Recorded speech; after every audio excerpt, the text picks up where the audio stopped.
In a previous video, I shared what I think would make the ultimate ambient swell tone for the pod go. People have been requesting for a Helix version, so in today's video, I present my ideas for the ultimate swell tone on the Helix coming up. Hello and welcome to the video. If this is our first time meeting, my name is Justin and I'm all about worship guitar, helping you sound and play your best for Jesus.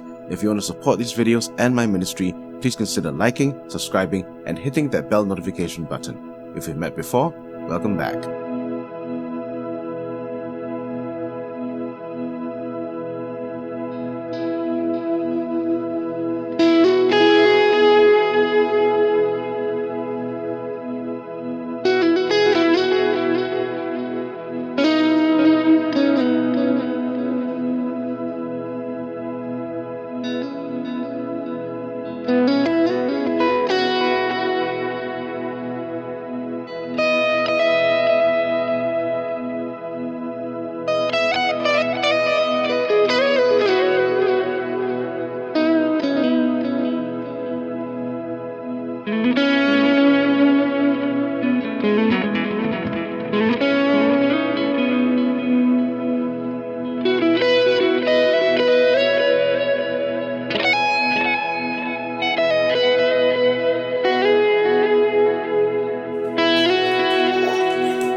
Ambient swells on guitar have become a ubiquitous facet of tone crafting, and there are many different ways to arrive at what is becoming an indispensable part of the worship guitarist toolbox. With the Helix's 2 DSP chips and way more switches, there's an ability to create tones that transcend the domain of the electric guitar. And that's my goal with this ambient swell patch on the Helix. I didn't want to just copy-paste what's on my Pod Go swells patch. I wanted a combination of tones that would help me create cinematic soundscapes that don't have the electric guitar thumbprint. On this Helix patch, I did a couple more things just to value add. Number 1. Stereo enhancement. One of the goals with the ambient swell tone is to make it as large and immersive as possible. To do that, we need to treat the stereo spread of the reverb both in the horizontal and vertical dimensions. As with the Pod Go patch, for the vertical dimension, I added a pitch vibrato set at half notes, which makes the pitch wobble barely noticeable but adds depth and thickness to the pitch of the note. But since we have so many more blocks available, I pulled out my old friend, the dual delay configured as a stereo enhancer in the horizontal dimension. A 15 millisecond delay at 100% mix, 0% feedback on the left side with the right side completely shut off. Number 2. Reverb enhancement. One thing I couldn't do on the Pod Go due to DSP and signal path limitations was to enhance the reverb effect, specifically to maximize the decay trail of an ambient swell. You could turn up the decay and mix of the reverb blocks, but that also increases the intensity of the effect, which could be overbearing when 2 or 3 blocks are cranked. Enter the LA Studio Comp and the stack delays of the Euclidean and ping pong models, which serve the grand purpose of maximizing the decay trail. Back in the good old days where we didn't have Strymon reverb pedals, we tried to achieve an ambient tone from stacking delay pedals. A trick I learned from my DD20 and DD7 days was to set the subdivisions differently, one at dotted eighth notes and the other at half notes. When I faded the volume in, the dotted eighth delay notes would be grabbed by the larger half note delay, which didn't increase the note intensity but instead simply made the decay trail longer. On the Helix, I can replicate this stack delay trick with a variety of delay blocks, from the standard sounds of the vintage digital and the ping pong delay to more exotic sounds like the reverse and Euclidean delays. Finally, to take it one step further, I added an end-of-chain LA Studio comp that is tuned to grab the overall decay,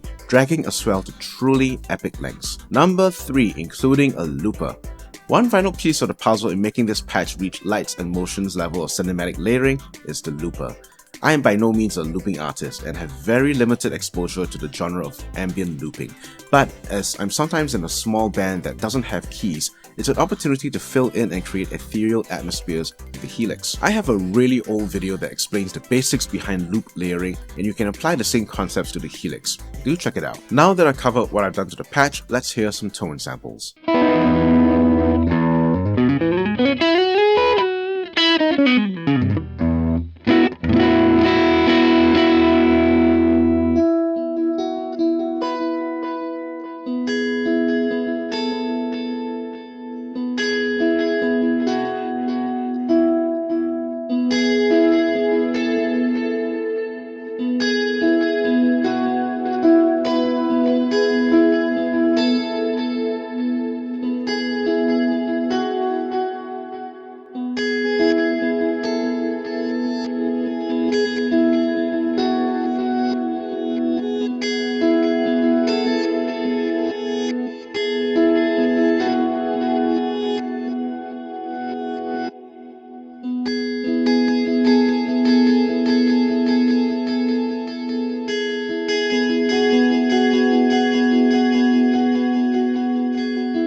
If you're enjoying what you're hearing and want a Sunday service ready version of the patch, I've included it in my signature pack that you can download, linked in the description box below. The pack also contains my non-conventional P&W tones, my dual amp setups, as well as different use case scenarios like using the Helix and HX Stomp as pedalboard interfaces. For those of you who've downloaded before, check the folder links as today's tone is a free update. Question of the day: what are your favorite pedals for an ambient swell rig? Whether analog pedals or through a modular like the Helix, I'd love to hear your stories, ideas, and thoughts in the comment section below. That's it for me. Thanks for watching this video. If you got a value out of it, like it and share it with someone whom you know is interested in ambient swell tones for the Line 6 Helix. And head on over to my Buy Me a Coffee page to download this patch and more.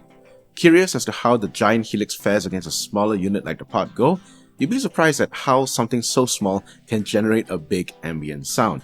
Do check it out. I'll see you in the next video, and until next time, I'm Justin, and I'm all about worship guitar.